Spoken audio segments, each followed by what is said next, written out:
Welcome to Telangana వెలుగు. నేను మీ రాజు. రాష్ట్ర ప్రభుత్వం బాలికల కోసం మరో సరికొత్త పథకం తీసుకొచ్చింది. ఆ పథకం పేరే ఇందిరమ్మ అమృతం. సో ఇందిరమ్మ అమృతం అనే పేరు మీద బాలికల కోసం సరికొత్త పథకం తీసుకురావడం. సో ఈ ఇందిరమ్మ అమృతం అంటే ఏంటి, ఇది బాలికలకు ఏ విధంగా ఉపయోగపడుతుంది, సో ఈ పథకం కూడా 14 ఏండ్ల నుంచి 18 ఏండ్ల బాలికల కోసం రాష్ట్రంలో కొత్త స్కీమ్ తీసుకురావడం, ఇది సీతక్క గారి చేతుల మీదుగా ప్రారంభించడం అనేది జరుగుతుంది. సో దీని యొక్క ముఖ్య ఉద్దేశం ఏంటంటే రక్తహీనత.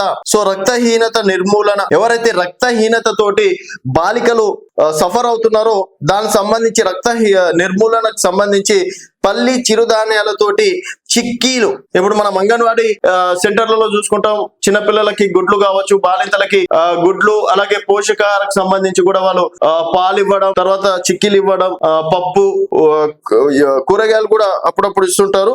సో ఆ విధంగా అంగన్వాడీ కేంద్రాలలో గ్రామాలలో ఉండే 14 నుంచి 18 సంవత్సరాల వరకు అమ్మాయిలు ఎవరైతే ఉన్నారో, అలాగే రక్తహీనత తోటి ఎవరైతే బాలికలు సఫర్ అవుతున్నారో వారి కోసమే ఇందిరమ్మ అమృతం అనే కొత్త పథకాన్ని ఈరోజు స్వీకారం చుట్టబోతున్నారు.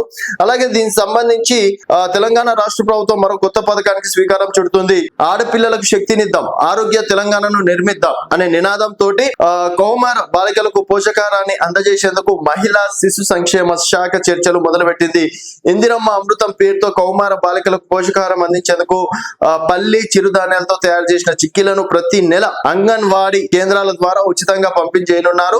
జాతీయ కుటుంబం ఆరోగ్య సర్వే 5 ప్రకారం రాష్ట్రంలో 64.7% కౌమార బాలికలు రక్తహీనతతో బాధపడుతున్నట్లు తెలుస్తుంది. సో మన రాష్ట్రంలో దాదాపుగా 64.7% రక్తహీనతతోటి అమ్మాయిలు బాధపడుతున్నట్టు కూడా సర్వేలో చెప్పడం అనేది జరిగింది. అలాగే ఈ తీవ్రతను దృష్టిలో ఉంచుకొని రాష్ట్ర సర్కార్ ఈ పథకాన్ని రూపొందించి ఇందిరమ్మ అమృతం పేరుతో 14 నుంచి 18 ఏళ్ల మధ్య వయసు గల కౌమార బాలికలకు చిక్కీలను ఉచితంగా పంపించేసేందుకు స్వీకారం చుట్టారు. సో ఇది ఏ విధంగా ఉంటుందంటే నెలకి 30 చిక్కీలు అందజేస్తారు. ఒక్కో చిక్కీలో సుమారు 600 క్యాలరీస్, అలాగే 18 నుంచి 20 గ్రాముల ప్రోటీన్లు, మైక్రో న్యూట్రియంట్లు ఉంటాయి. 15 చిక్కీల చొప్పున నెలకు 2 సార్లు అంగన్వాడీ కేంద్రాలలో అందజేయనున్నారు అని చెప్పేసి కూడా చెప్తున్నారు. 3 జిల్లాలు దీనికి సంబంధించి కూడా భద్రాద్రి కొత్తగూడెం దాదాపు 23,399 మంది బాలికలకు, కొమ్రంభీం ఆసిఫాబాద్ లో 18,230 మంది బాలికలకు, జయశంకర్ భూపాలపల్లి జిల్లాలో